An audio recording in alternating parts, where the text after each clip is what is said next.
When you install 6 massive jet engines into a single aircraft and give it a sleek and futuristic design, you create a machine that appears fast even when it's stationary.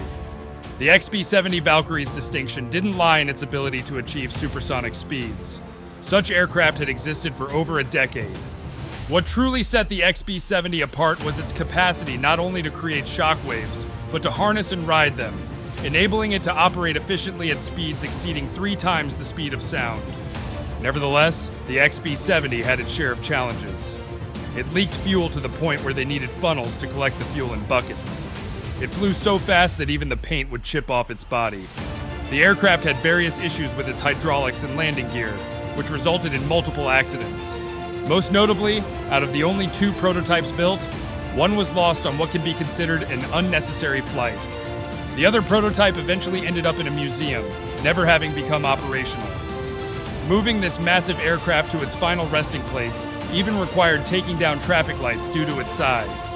But before we delve into the video, please like and subscribe to General Furrington. We would really appreciate it.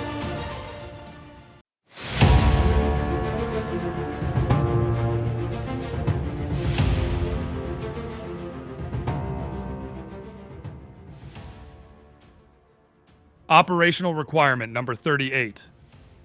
By 1955, the U.S. Air Force primarily relied on a bomber fleet consisting of the massive B-52 Stratofortress, the sleek B-47 Stratojet, and the speedy B-58 Hustler. The B-52, while having the largest capacity of any bomber at the time, was too slow for a first strike mission. Although the B-47 and B-58 were faster, they lacked the operational range needed to strike the Soviets and couldn't outrun the rapidly advancing Soviet air defenses. As a result, the Air Force issued a contract known as the General Operational Requirement Number 38, seeking a new bomber that could match the B-52's range and capacity while achieving a minimum top speed of Mach 2. Only 2 aircraft manufacturers were up for the challenge. Boeing, a stalwart in bomber design thanks to its B-29, B-47, and B-52 designs, was one contender. The second, North American Aviation, had a rich history of focusing on high-speed fighter designs, such as the P-51 and F-86. North American Aviation was the underdog, but came out swinging during the proposal stage. Their design concept incorporated highly experimental and theoretical features for its time, including canards, variable wing geometry, and a combined high-pressure inlet system to power the aircraft's 6 massive engines. However, one design feature above all secured the contract for North American Aviation: compression lift. The XB-70 Valkyrie had the unique ability to tilt down its wingtips to take advantage of a groundbreaking phenomenon called compression lift.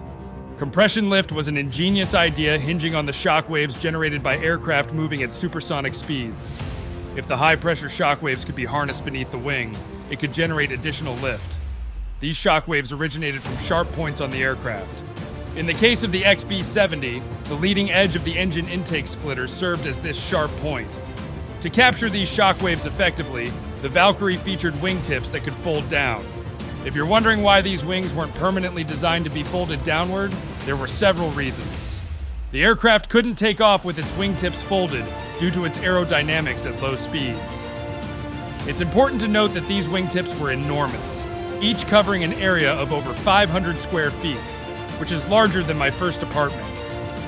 In fact, the XB-70's folding wingtips were the largest flight surfaces ever moved during any flight. Another crucial factor was the variation in shockwave angles with speed.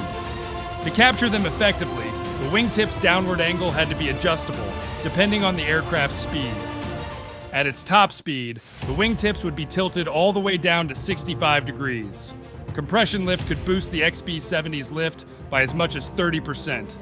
The aircraft's windshield design was another remarkable feature. Supersonic aircraft require a smooth nose and body to streamline airflow. However, as you can see, there was an angle between the nose of the aircraft and the windshield. This design allowed for an improved pilot's view during nose-high, low-speed flight and when the aircraft was taxiing on the ground. But during high-speed flights, the forebody could be streamlined by raising a ramp, which elevated the outer windshield. This design feature was also implemented in other supersonic aircraft like the Concorde. granting it the ability to adjust its aerodynamic properties as needed. Riddled with problems. Despite its extraordinary design characteristics, the XB-70 program was riddled with complexities and challenges. The sheer size and intricate design of the XB-70 meant that almost anything that could go wrong did go wrong. The aircraft's hydraulic system was one particularly complex aspect, crucial for both controlling the aircraft and preventing it from melting at high speeds. The friction generated by the air at these speeds would soften the aircraft's external aluminum shell, so engineers employed two solutions to address this issue. First, a steel honeycomb structure was placed between the aluminum panels to redistribute the heat.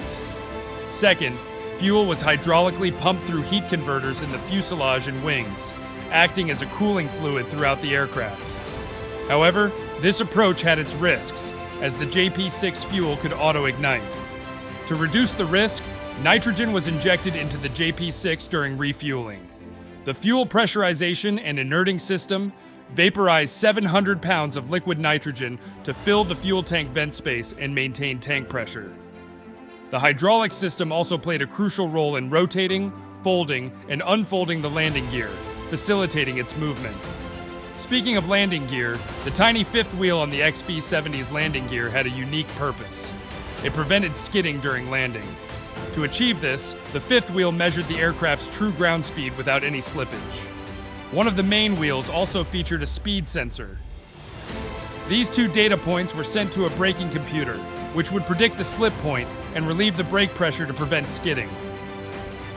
The landing gear tires were also extraordinary, as they were painted with a special compound to reflect heat and infused with a heat-resistant material throughout the body.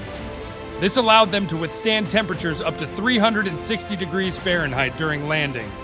To detect potential leaks, the tires were pressurized to 500 psi for 24 hours. If no leaks appeared, the tire pressure was released and then pumped to 100 psi with nitrogen gas to prevent deterioration during storage. Firsts. Despite these precautions, the XB-70's tires faced a dramatic fate during its very first landing on September 21, 1964. As it took off, two chase planes accompanied the aircraft, and soon they noticed a significant problem. The main landing gear had rotated in preparation for retraction, but got stuck in that position. Landing the massive aircraft in this state would have jeopardized the lives of its crew, and ejecting would have meant losing the XB-70 on its maiden flight. The crew decided to short-circuit the landing gear retraction system, but they lacked the necessary tools. Fortunately, the co-pilot had a paper clip in his briefcase, which he used to short-circuit the breaker and move the landing gear back into the proper position. Upon landing, two of the rear tires on the port side blew up and burst into flames due to a locked brake. The pilot and co-pilot were unaware of this tire issue as they taxied down the runway until the control tower informed them. It wasn't ideal, but at least the aircraft was back on the ground intact. 3 weeks later, during its third test flight, the XB-70 achieved supersonic speeds, reaching Mach 1.1. Surprisingly, the aircraft was so fast that the paint on its fuselage would chip off. This wasn't entirely due to the speed, but also because of the extreme heat generated on the outer skin at high speeds. Over the following year, dozens of test flights were conducted to progressively evaluate different aspects of the design, resulting in more tire fires and damage to the engines and fuselage. New generation. Throughout these tests, a second prototype, XB-70 No. 2, was under construction, aiming to address most of the issues discovered with the first prototype. The unveiling of this second prototype drew a crowd of 6,500 people. On October 14, 1965, the first XB-70 achieved the goal of reaching Mach 3. Notably, during the Cold War, the Soviets unknowingly assisted the Americans with the XB-70 program. High-drag areas of the aircraft, such as the nose cone and inlet, had to be constructed with titanium, a material that the United States lacked. To procure titanium, the U.S. used third-party companies and shell corporations to obtain the material from the Soviet Union, which was then used in advanced aircraft like the XB-70 and SR-71. Despite the successes with the two prototypes, tragedy was looming just around the corner. Tragedy strikes. On June 8, 1966, XB-70 No. 2 was flying in close formation with several other aircraft, all of which had engines manufactured by General Electric. This formation flight was part of a photo opportunity requested by General Electric's advertising and marketing agency. Following the photo shoot, for reasons that remain unclear, an F-104 drifted into the XB-70's right wingtip, flipping and rolling over the top of the Valkyrie. The F-104 then exploded, resulting in the pilot's death, destroying the XB-70's vertical stabilizers and damaging its left wing. Within seconds, the XB-70 lost control and crashed in the California desert. A tragic multi-billion-dollar aircraft and the lives of 2 pilots were lost during a marketing photo shoot. Yet, this wasn't what initially led to the XB-70 program's demise. The program was significantly impacted by the downing of Gary Powers and his U-2 spy plane by the Soviets on May 1, 1960. Up until that point, the Pentagon believed that no Soviet anti-air systems could reach an aircraft flying at 70,000 feet, the altitudes at which the U-2 spy plane operated. Interestingly, the XB-70 was also designed to operate at that same altitude. Around the same time, the concept of nuclear first strike capability was shifting from bomber aircraft to ICBMs, rendering the idea of a nuclear bomber obsolete. The XB-70 program was effectively canceled at its inception, which seemed reasonable to President Eisenhower. However, John F. Kennedy, who was campaigning for the presidency at the time, criticized Eisenhower's and the Republicans' decision to cancel the XB-70 as a sign of their weak defense policy. After winning the presidency, Kennedy himself canceled the program only 3 months into his term, stating that it stood little chance of penetrating enemy defenses successfully. Today, the sole remaining XB-70 rests in the National Museum of the United States Air Force. It continues to inspire awe and admiration, serving as a reminder of the audacious dreams and groundbreaking achievements that define the history of aviation.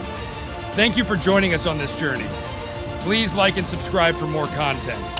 We look forward to exploring more incredible stories with you in the future.